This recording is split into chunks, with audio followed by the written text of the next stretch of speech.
morning, good afternoon, good evening, whenever you're watching. Welcome to the Good Wine Zone. Look at this beautiful day God hath wrought. Storm last night, beautiful sunshine today. There's always peace after the storm. Keep that in mind. Shirt of the day, North Shelby County Fire and Rescue Breast Awareness Month t-shirt. Hat of the day. You're going to like this one. Here it is in 3D. Hey, by the way, it's breast cancer awareness. What did I say? Breast awareness. Hey, we all have our own things we want to be aware of, right? Okay.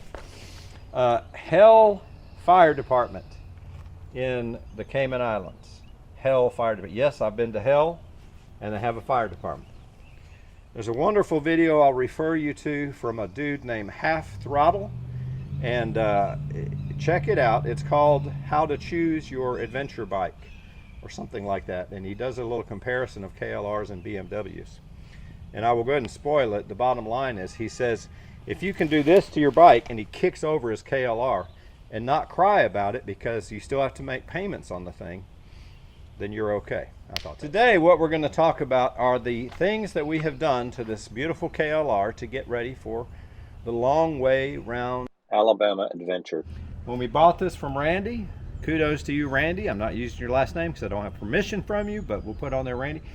Great bike in almost original condition. A few, maybe one modification that I can think of. So we've done a few things here to make her a little bit better. Let's start with the brakes. Start up front. KLR, one of the weaknesses of KLR is that they have a very small brake disc up front. So this is a Galfer, G-A-L-F-E-R, and it comes with an oversized rotor. I think it's 30 millimeter diameter. Comes with a relocation bracket for the caliper, and it comes with a stainless steel braided brake line, which I've not installed because I'm not a fan of bleeding things. I'm not very good at motorcycle bleeding, but we'll tackle it one day. But if you think about brakes, if you spin this tire and you grab it up here, it stops a lot easier than if you grab it down there, right? So the thing is leverage, or in the words of Inspector Clouseau, leverage. So by moving the shoes, or the pads rather, out further, you have more leverage to stop that bike. It makes a huge difference. Easy to install. You take the wheel off, but you do not have to disconnect the brake line. You just relocate the caliper bracket and everything is fantastic. Galfer oversized brake. Bought that one from a website, KLR650 Parts. I think it's about 130 bucks. You can also get them from Eagle Mike. Get them from a lot of places. Now, crash bars. First thing I put on a motorcycle when I buy it is a crash bar, including Smokin' Hot's Harley FXR, because and the two motorcycles she had before that. They all got dropped, but guess what? They all had a crash bar. Well, you dropped it, but you picked it back up. So, yeah. How many times have you seen a KLR and the tank is dented? So put a crash bar on it. This is called Dirtracks, is the name of this manufacturer. I like it. I like the wraparound front. Places for some auxiliary lighting. You hook up to, you don't have to do any modification down there. You hook it up to the existing frame mounts with some modified bolts. All right, Dirtracks. I want to say this is about 170 bucks for this system. They have other systems. If you don't like the ones that come around the front, but only like the ones that come and protect this, you can do that too. All right, Tusk handlebar guards, or brush guards, or whatever you want to call those. It's kind of nice. Get in here and let me show you this. They have several adjustment features to make it work right. Here's an adjustment, here's an adjustment. If it still doesn't work, you can do what I had to do on the other side. You heat it up, you bang the heck out of it, or you bend it, and you can put these on there however you want. Okay, let's move on along here. Here, I've got this little charger device. I'll turn this on. Can you get in there and see that? It'll give you a USB charger, a lightning charger, and it will also let you know the status of your battery's voltage. So that's kind of nice. I bought that at Amazon. I bet it wasn't 10 bucks. I can't remember. Booyun, I guess is the brand name, who knows. Got a little ball mount for our GPS for our phone. Got a watch here, solar watch, so I don't have to worry about it running out of batteries. And check out this fancy and innovative mounting system that I used for the watch. Okay, all right, let's move on down the road. Parabellum windshield. Parabellum, P-A-R-A-B-E-L-L-U-M. We did a review on that. I really like how they mount. It's a very price effective replacement. The standard KLR windshield that comes with the bike is 5 inches and does no good at all. This is a 20-inch. I bought the tallest one and it's perfect for me, even though I'm not that tall. I don't know, it just works out great. You can also buy a 16-inch. You can also have them trim this down to whatever you want, or you can buy what's called a rally, which I think is 9-inch and does not come wide. It just stays shorter, but it's better than what's on it, but maybe better for if you're more in the dirt than on the road. I'm on the road more, so I want more of that wind off of me. I upgraded the Petcock. The Petcock comes with the KLR, is vacuum operated, and I was riding one day and it wouldn't start, and the little diaphragms in the vacuum blow out.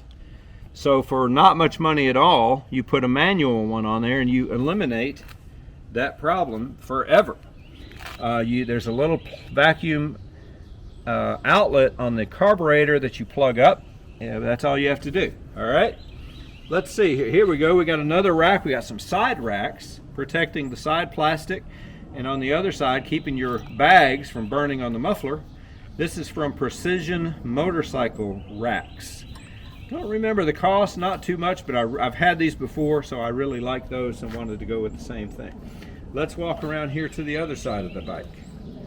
Oh, this rack. This is cool. A company in Tennessee called TPI Motorcycle Parts on the website. They sold these originally years ago. They have not been made for a long time. I've had one before. It's the best one that I like because it's so wide. You almost have to custom make something these days to get this wide. So I called up the dude, I think his name is Greg, great guy at TPI. I said, hey, I'm looking for one of these old racks, and I sent him a picture. No longer available. However, he said, I have a mechanic who has one in his garage that he'll sell you. I said, ship it.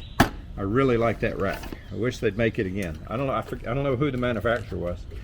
Here's the PMI rack. You can see how it's going to protect your bags from burning on the muffler. All right, let's come on down here. A little protector from JNS Engineering for the rear brake caliper. There is this, you can see way up here where the thermostat is.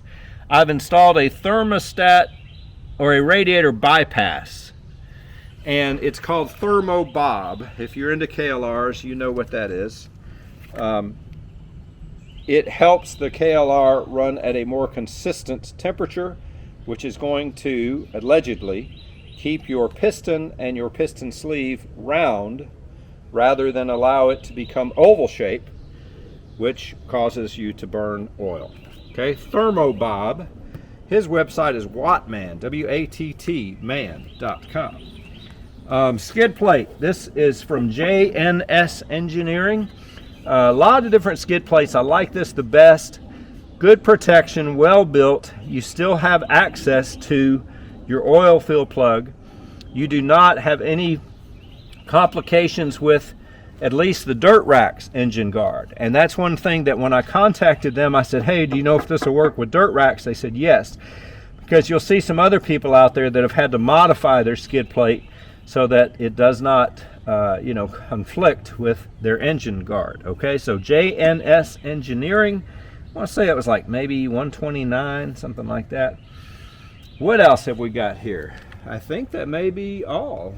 So the only other thing that I would like to do to this bike, I'll show you.